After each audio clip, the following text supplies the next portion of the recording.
नमस्कार, स्वागत है आपका खबर एचपी में। तो आइए जानते हैं हिमाचल के हर छोटे बड़े शहर से जुड़े 30 फटाफट बड़ी खबरों को। इससे पहले यदि आप वीडियो को लाइक नहीं किए हैं तो लाइक कर दीजिए और चैनल में नए तो चैनल को सब्सक्राइब कर लीजिए। और आप वीडियो को कहां से देख रहे हैं कमेंट बॉक्स में हमें जरूर बताइए। उपचुनाव के लिए मतगणना से एक दिन पहले मुख्यमंत्री सुक्खू ने बुलाई कैबिनेट बैठक। जी हिमाचल प्रदेश विधानसभा की 3 सीटों के लिए होने जा रहे उपचुनाव की मतगणना से एक दिन पहले मुख्यमंत्री सुखविंदर सुक्खू ने राज्य मंत्रिमंडल की बैठक बुला ली है। बता दें कि 12 जुलाई को दोपहर 12 बजे बुलाई गई इस बैठक में राज्य सरकार के विभिन्न भागों से संबंधित एजेंडों पर चर्चा होगी। वहीं मतगणना 13 जुलाई को होगी। इस बैठक में मुख्यमंत्री सुक्खू की बजट घोषणाओं को लागू करने के बारे में चर्चा हो सकती है। वहीं विभिन्न भागों की रिक्तियों पर निर्णय हो सकते हैं। वहीं मानसून सत्र की तिथि तय करने के बारे में भी विचार विमर्श हो सकता है। इस जनता ने भाजपा को दिखाया चेहरा, के.एल. ठाकुर को जनता नहीं देगी दोबारा मौका। जी हां, कांग्रेस के राष्ट्रीय महासचिव सचिन पायलट ने कहा कि 400 पार का नारा देने वाले पार्टी को जनता ने असली चेहरा दिखाया है।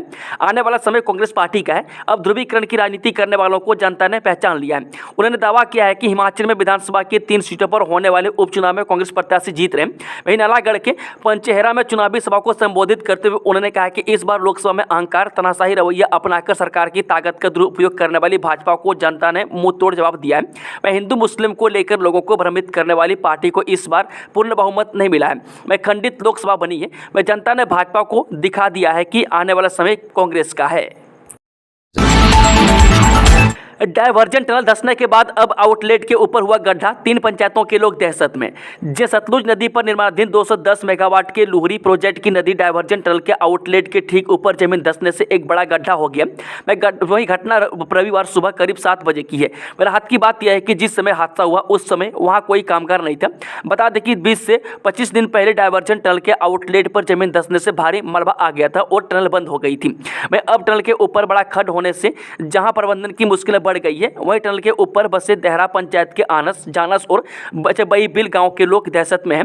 वह लोगों ने एसजेवीएन प्रबंधन से सुरक्षा की दृष्टि से शीघ्र ठोस कदम उठाने की मांग की है।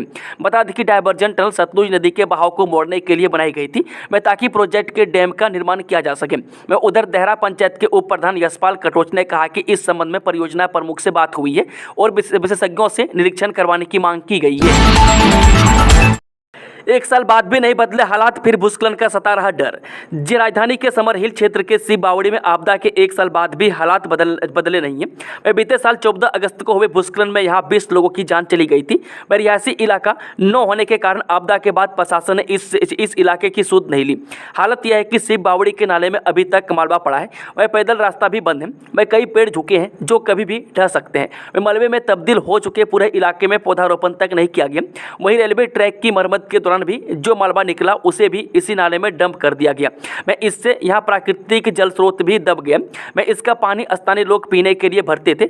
ऐतिहासिक शिमला कालका रेलवे ट्रैक पर भी कई पेड़ खतरा बनकर मंडरा रहा है।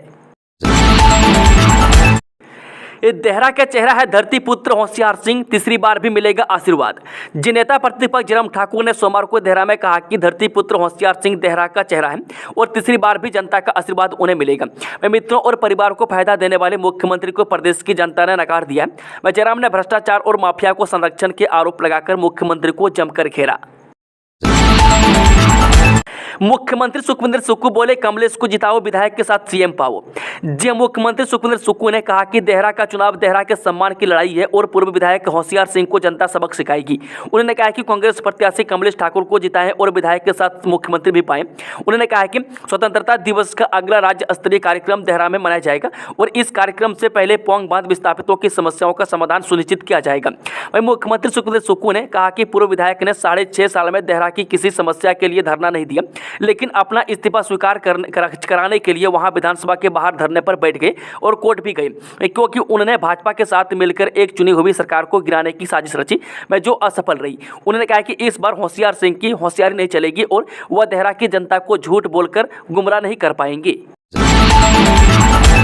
आपदा में इंट्रा सर्किल रोमिंग से जारी रहेगी टेलीकॉम सेवाएं, सिग्नल न होने पर ऐसे मिलेगी कनेक्टिविटी। जो आपदा के दौरान टेलीकॉम नेटवर्क प्रभावित होने की स्थिति में इंट्रा सर्किल रोमिंग सुविधा का प्रयोग कर लोग टेलीकॉम सेवाओं का इस्तेमाल कर सकेंगे। दूरसंचार विभाग के अपर महानिदेशक दूरसंचार ने बताया कि आपदाओं से जान माल की भारी क्षति होने की स्थिति में राहत और बचाव कार्य तुरंत शुरू करने के लिए दूरसंचार सेवाओं का बहाल होना महत्वपूर्ण रहता है। उन्होंने कहा कि टेलीकॉम नेटवर्क में व्यवधान की स्थिति में ICR को सक्रिय किया जा सकता है। वह किसी एक एक टेलीकॉम सर्विस प्रोवाइडर कंपनी के उपयोगकर्ता प्रभावित क्षेत्रों में किसी अन्य टेलीकॉम सर्विस प्रोवाइडर के नेटवर्क का प्रयोग कर कॉल कर सकते हैं। वे मोबाइल उपयोगकर्ता को अपने मोबाइल की सेटिंग से मैनुअल रूप से नेटवर्क का चयन करने का विकल्प मिलेगा। वे उपलब्ध नेटवर्क से किसी भी दूरसंचार ऑपरेटर के मोबाइल नेटवर्क का चयन कर सकते हैं। ऐसा करने से अन्य टेलीकॉम ऑपरेटर जिसका कवरेज उपलब्ध है जुड़कर और मोबाइल कनेक्टिविटी प्राप्त की जा सकती है। मटन सिद्ध में निजी होटल में पार्टी करते भाजपा नेता सहित 27 धरे, देर रात 12 बजे तक चली कार्रवाई।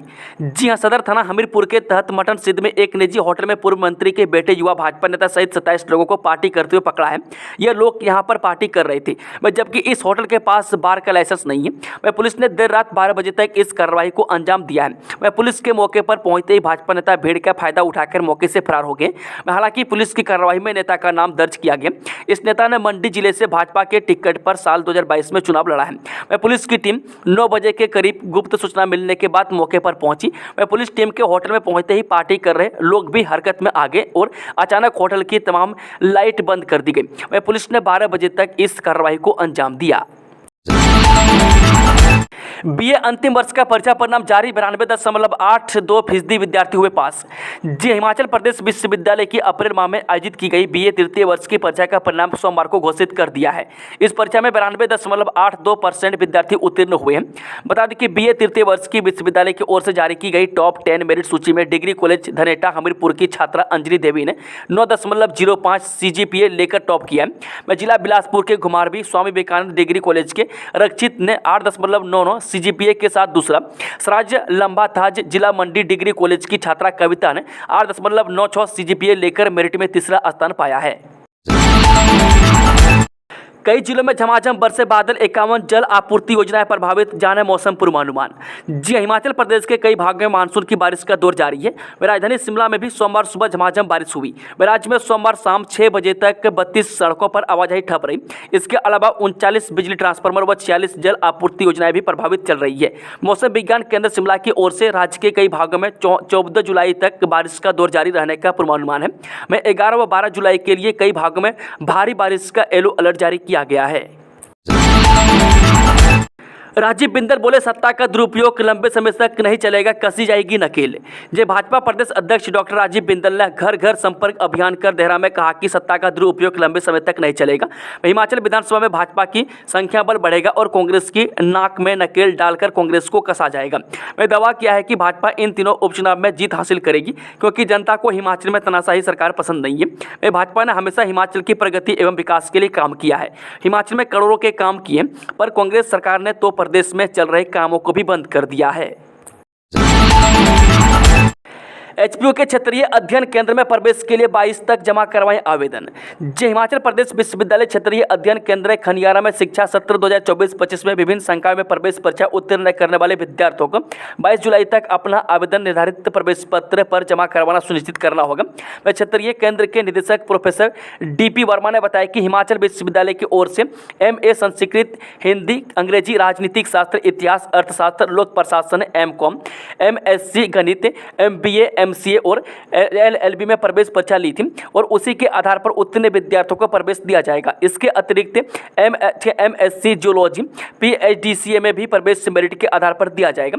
मैं इच्छुक अभ्यर्थी हिमाचल प्रदेश विश्वविद्यालय और क्षेत्रीय अध्ययन केंद्र की वेबसाइट से विवरणिका और प्रवेश पत्र डाउनलोड कर सकते हैं। वे निर्धारित तिथि के अनुसार कार्यालय में जमा करवा सकते हैं।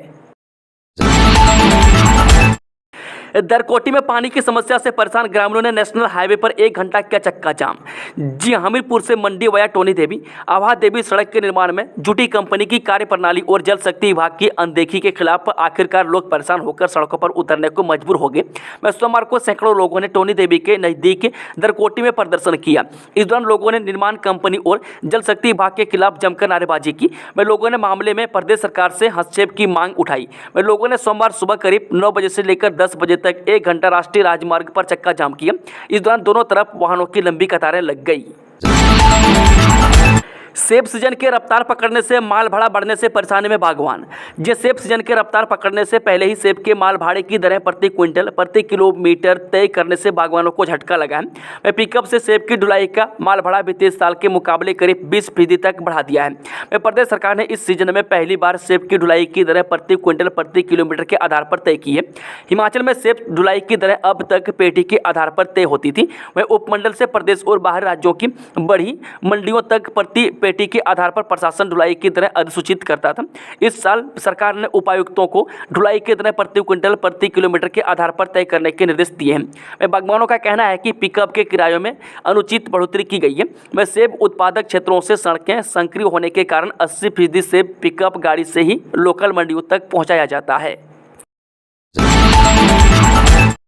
जनजातीय क्षेत्र लाहौल की कॉक्सर पंचायत में सिंगल यूज प्लास्टिक पर लगाया प्रतिबंध। जनजातीय क्षेत्र लाहौल की कॉक्सर पंचायत में सिंगल यूज प्लास्टिक पर पूर्ण प्रतिबंध लगा दिया है। पंचायत में 1 अगस्त से इस व्यवस्था को लागू किया जाएगा। ग्राम पंचायत की सभा में 5 महिला मंडलों की पहल के बाद यह बड़ा कदम उठाया गया। बता दें कि अटल टनल रोहतांग के नॉर्थ पोर्टल, पागल नाला, कॉक्सर, ग्राम्फू, रागची डांग, रोहतांग, डोहरनी, छतडू, बातल और चंदताल के अलावा पंचायत के अधिकार क्षेत्र में सभी व्यापारिक संस्थानों, दुकानों एवं गांव में सिंगल यूज प्लास्टिक का उपयोग नहीं किया जाएगा। वहीं अटल टनल की सौगात के बाद कॉक्सर और सिस्सू पंचायत में पर्यटन कारोबार में भारी उछाल आया है। वह पंचायत की ओर से कचरा उठाने के लिए 4 कर्मियों को तैनात किया है जो नाकाफी है।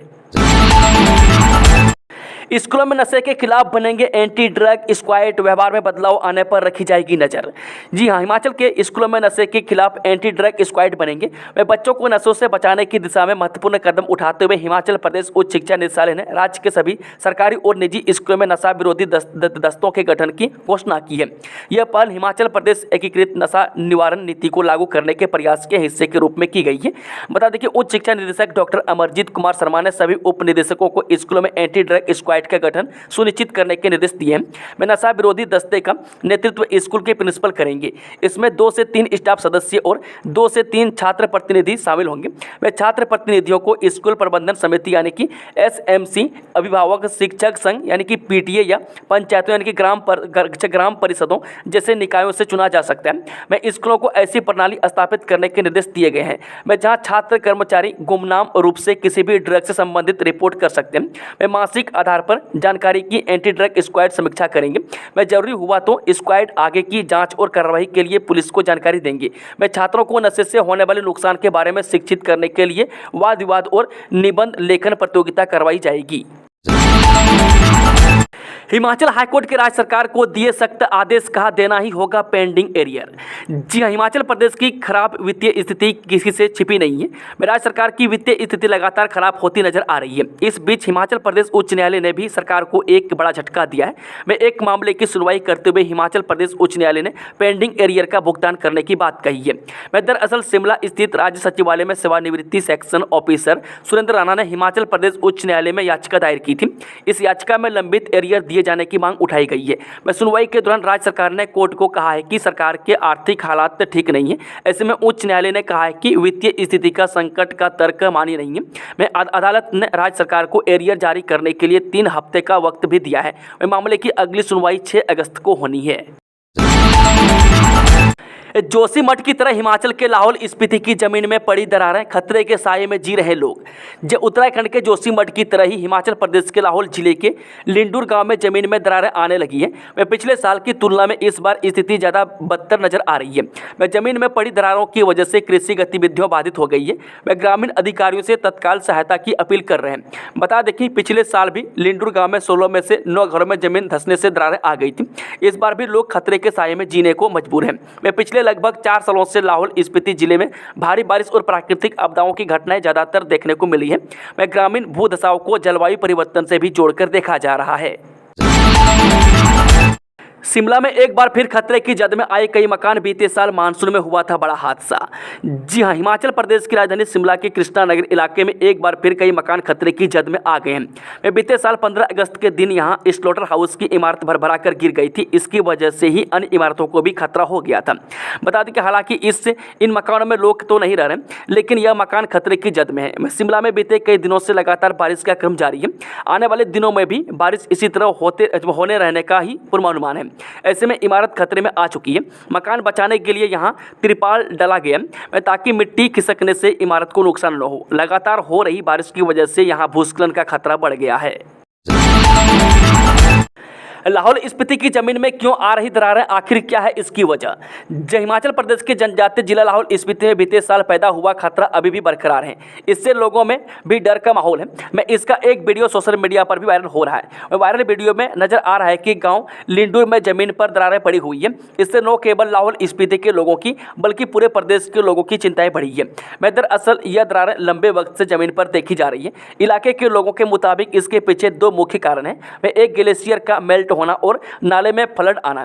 मैं इसके अलावा यहाँ एक सिंचाई कुहल की सीपेज है, इसकी वजह से भी जमीन पर दरारें आ रही है। मैं जिला प्रशासन लगातार स्थिति पर नजर बनाए हुए है। खुशखबरी, टैक्सी से भी सस्ती हुई हवाई यात्रा। अब दिल्ली से शिमला के लिए लगेगा इतना किराया। जी हां, एलायंस एयर ने दिल्ली और शिमला के बीच उड़ानों पर किराए में जबरदस्त छूट का ऐलान किया है। मैं इस रूट पर हवाई किराए की कीमत 2900 रुपये से शुरू होकर 4500 रुपये तक है। मैं एयरलाइन ने पुष्टि किया है कि इससे टैक्सी किराए की तुलना में हवाई यात्रा सस्ती हो गई है। मैं दो धर्मशाला से दिल्ली यात्रा के लिए 13,000 रुपये से 17,000 रुपये तक पड़ता है। हवाई उड़ान में जहाँ एक और इस यात्रा में सिर्फ 1 घंटा 25 मिनट से 1.5 घंटे लगते हैं, जबकि सड़क यात्रा में 7 से 8 घंटे लगते हैं, जिससे पर्याप्त समय की बचत होती है। हिमाचल प्रदेश में स्कूल की छुट्टियां खत्म होने और बरसात के मौसम के कारण पर्यटन उद्योग में गिरावट आ चुकी है। मैं बता दें कि होटलों द्वारा 40 से 50% छूट देने के बावजूद होटल में ठहरने वालों की दर में 30 से 35% तक गिरावट आई है। लेकिन कम हवाई किराए बजट के अनुकूल यात्रा विकल्प प्रदान करते हैं। वह चरम पर्यटन के दौरान दिल्ली से धर्मशाला का हवाई किराया 15,000 से 20,000 रुपये तक पहुँच सकता है, जबकि ऑफ सीजन किराया 2900 रुपये से शुरू होता है। खराब मौसम के कारण कभी कभार विमान रद्द होने के बावजूद कम किरायों से राष्ट्रीय और राज्य की राजधानियों के बीच यात्रा को बढ़ावा मिलने की उम्मीद है। यह पहल कोरोना महामारी के बाद आतिथ्य उद्योग के लचीलेपन को प्रदर्शित करती है। वह सस्ती यात्री का विकल्प प्रदान करती है और क्षेत्रीय अर्थव्यवस्था को मजबूत करती है। 10 जुलाई के बाद रफ्तार पकड़ेगा मानसून, राज्य के कुछ इलाकों में भारी बारिश की संभावना। हिमाचल प्रदेश में मानसून के दूसरे हफ्ते में प्रदेश भर में फिलहाल सामान्य बारिश दर्ज की जा रही है। मौसम विज्ञान केंद्र शिमला का अनुमान है कि 10 जुलाई के बाद हिमाचल प्रदेश में एक बार फिर मानसून रफ्तार पकड़ेगा। इस दौरान हिमाचल प्रदेश के कई इलाकों में भारी बारिश दर्ज की जा सकती है। वहीं बीते 24 घंटे में प्रदेश में सामान्य बारिश दर्ज की गई है। इसके अलावा बारिश के बाद प्रदेश में फिलहाल तापमान भी सामान्य चल रहे हैं। शिमला मौसम विज्ञान केंद्र के मौसम वैज्ञानिक संदीप कुमार शर्मा ने बताया कि प्रदेश में बीते 24 घंटे के दौरान सामान्य बारिश दर्ज की गई है। हिमाचल प्रदेश के जिला हमीरपुर, बिलासपुर, शिमला, सिरमौर और चंबा जिला में सामान्य से मध्यम बारिश दर्ज की गई है। वहीं बिलासपुर के मडगांव में भारी बारिश दर्ज की गई है। मौसम वैज्ञानिक संदीप शर्मा ने बताया कि 10 जुलाई तक प्रदेश में सामान्य से मध्यम स्तर की बारिश होने की संभावना है। वहीं 10 जुलाई के बाद 3 दिनों तक प्रदेश में बारिश पड़ने का पूर्वानुमान है। वहीं इस दौरान प्रदेश के कुछ इलाकों में भारी बारिश होने की संभावना है।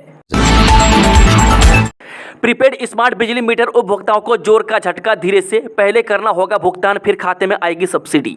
हिमाचल प्रदेश के लोगों को बिजली का उपयोग करने से पहले प्रीपेड स्मार्ट मीटर को रिचार्ज करवाना होगा। यह भुगतान करने के बाद उनके खाते में पैसा वापस आएगा।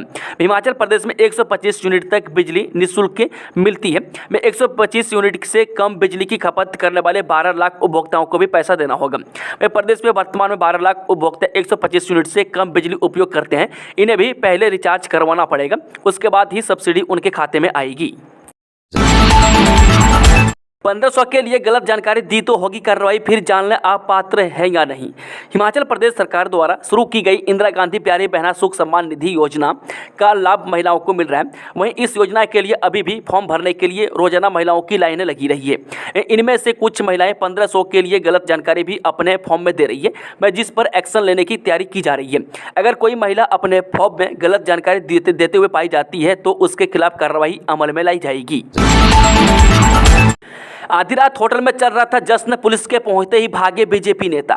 जी, हमीरपुर पुलिस ने बीजेपी नेता सहित 27 लोगों के खिलाफ मामला दर्ज किया है। बीजेपी लीडर और पूर्व मंत्री के बेटे यहां होटल में जश्न मना रहे थे। हालांकि पुलिस के होटल में रेड डालते ही ये भीड़ का फायदा उठाकर भागने में कामयाब हो गई। पुलिस ने देर रात 12 बजे इस कार्रवाई को अंजाम दिया है। मामला सदर थाना हमीरपुर के तहत मटन सिद्ध का है, जहाँ पुलिस की टीम गुप्त सूचना के आधार पर यहाँ पहुंची थी। पुलिस के पहुंचते ही वहाँ से लोगों ने भागना शुरू कर दिया। अचानक सभी लाइट्स भी बंद कर दी गई। हालांकि उतनी देर में पुलिस ने बीजेपी के नेताओं को पहचान लिया था, लेकिन भीड़ का फायदा उठाकर नेता भागने में फरार हुए। वहीं अन्य 27 लोगों को पुलिस मेडिकल कॉलेज हमीरपुर लेकर आई, जहां उनका मेडिकल करवाया जा रहा है। वहीं बीजेपी नेताओं सहित अन्य के खिलाफ हिमाचल प्रदेश से एक्साइज एक्ट की धारा 46 के तहत कार्रवाई की जा रही है। बता दें कि निजी होटल के मालिक के पास बार का लाइसेंस नहीं है। ऐसे में होटल के मालिक के खिलाफ हिमाचल प्रदेश एक्साइज एक्ट की धारा 39 के तहत कार्रवाई की जा रही है। वह पुलिस अधीक्षक हमीरपुर यानी कि एसपी भगत सिंह ने मामले की पुष्टि की है। आश्वासन तो दे दिया पर आज तक नहीं मिली बढ़ी हुई मुआवजे राशि, विस्थापितों में रोष। जिला सिरमौर के सैनदार इलाके की बगड़ पंचायत के बगड़ गांव में रेणुकाजी बांध विस्थापित संघर्ष समिति की बैठक हुई। बैठक में विस्थापितों ने बड़ी मुआवजा राशि दिए जाने की मांग को दोहराया। विस्थापितों ने बांध प्रबंधन को आड़े हाथ लेते हुए कहा कि जब जमीन की रजिस्ट्री HPPCL के नाम हुई थी तभी उन्हें आश्वासन दिया गया था कि जब जमीन की दरें बढ़ेंगी तो उसके अनुसार ही मुआवजा राशि का भुगतान किया जाएगा, लेकिन आज दिन तक यह सिर्फ आश्वासन ही बनकर रह गया है।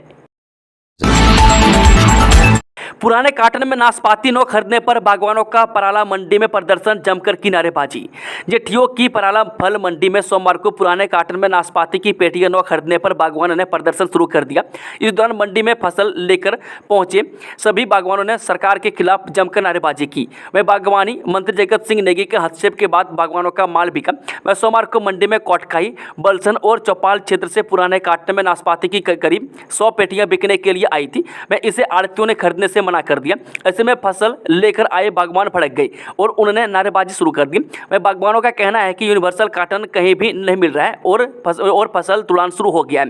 वह तहसील चौपाल की देवड़ पंचायत के केवल राम भागटा ने कहा कि हमारे पास पुराने काटन की करीब 250 पेटियां बची हुई है। वह पूरे चौपाल में पूरे बाजार में कहीं भी नया काटन नहीं मिल रहा है। वह ठियोग के देवराज शर्मा ने बताया कि पहले ही मौसम की मार से फसल खराब हो गई है। वह पूरे ठियोग में कहीं भी नया काटन नहीं मिल रहा है। लोकप्रियता में मोदी से आगे निकले राहुल गांधी, आंकड़ों ने कर दिया बड़ा खुलासा। ये देश में 18वीं लोकसभा बन गई है। वह जीते हुए सभी सदस्यों ने शपथ भी ग्रहण कर लिए। वह संसद का पहला सत्र भी हो चुका है। राष्ट्रपति अभिभाषण पर चर्चा के बाद पक्ष और विपक्ष के नेताओं ने 18वीं लोकसभा में अपना पहला भाषण दिया, जो कि खूब चर्चा में रहा। लेकिन सबसे ज्यादा जो चर्चा में आया वो था नेता प्रतिपक्ष राहुल गांधी का भाषण, जिसने खूब सुर्खियां बटोरी। बता दें कि राहुल गांधी के इस भाषण की चर्चा विदेशी मीडिया में भी खूब रही। हालांकि इसके जवाब में प्रधानमंत्री नरेंद्र मोदी का भाषण भी सियासत में छाया रहा।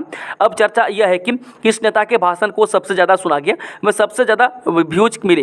वह सदन में इस बार राहुल गांधी अलग ही अंदाज में नजर आए।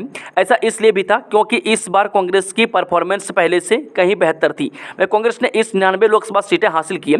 अगर इंडी गठबंधन की बात करें तो उसने 234 सीटें हासिल की है, यानी कि विपक्ष में कांग्रेस का कुनबा बढ़ा है। इंडी गठबंधन ने राहुल गांधी को अपना नेता चुना है, जो अब सदन में नेता प्रतिपक्ष के रूप में सरकार को घेरते नजर आ रहे हैं। यही वजह है कि सदन में जब राहुल गांधी ने अपना पहला भाषण दिया तो उसका अंदाज भी खास था, जिसे जनता ने अपने मोबाइल पर बार बार देखा।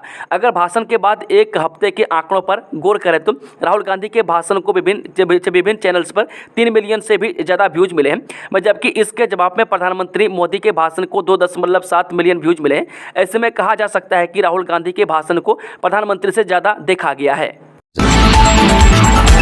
प्रदेश में पुलिस थानों के क्षेत्राधिकार की होगी मैपिंग। जी, हिमाचल प्रदेश के पुलिस थानों के क्षेत्राधिकार की सीमाओं की मैपिंग की जाएगी। वह पुलिस महानिदेशक DGP के निर्देश के अनुसार एकीकृत सड़क दुर्घटना डाटाबेस को प्रभावी ढंग से लागू करने के लिए हिमाचल प्रदेश पुलिस ने प्रदेश के भीतर पुलिस स्टेशनों की क्षेत्राधिकार सीमाओं को मैपिंग करने का कार्य AGISSC को सौंपा है। वह परामर्श के आधार पर भू सूचना विज्ञान और अंतरिक्ष अनुप्रयोग केंद्र उपरोक्त कार्य का प्रस्ताव AGISC को सौंपा है। यह पहला बेहतर पुलिसिंग और सार्वजनिक सुरक्षा के लिए उन्नत प्रौद्योगिकी का लाभ उठाने की प्रदेश पुलिस की प्रतिबद्धताओं को दर्शाती है। भू स्थानिक प्रौद्योगिकी के एकीकरण से विभिन्न क्षेत्रों में होने वाले विभिन्न प्रकार के अपराधों का सटीक मानचित्रण संभव हो सकेगा, जिससे कानून प्रवर्तन की दक्षता और जवाबदेही बढ़ेगी। पुलिस अपने नागरिकों की सुरक्षा सुनिश्चित करने के लिए नवीन समाधान अपनाने के लिए समर्पित है। AGISC के साथ यह सहयोग राज्य में पुलिसिंग प्रथाओं को आधुनिक बनाने की दिशा में एक महत्वपूर्ण कदम है।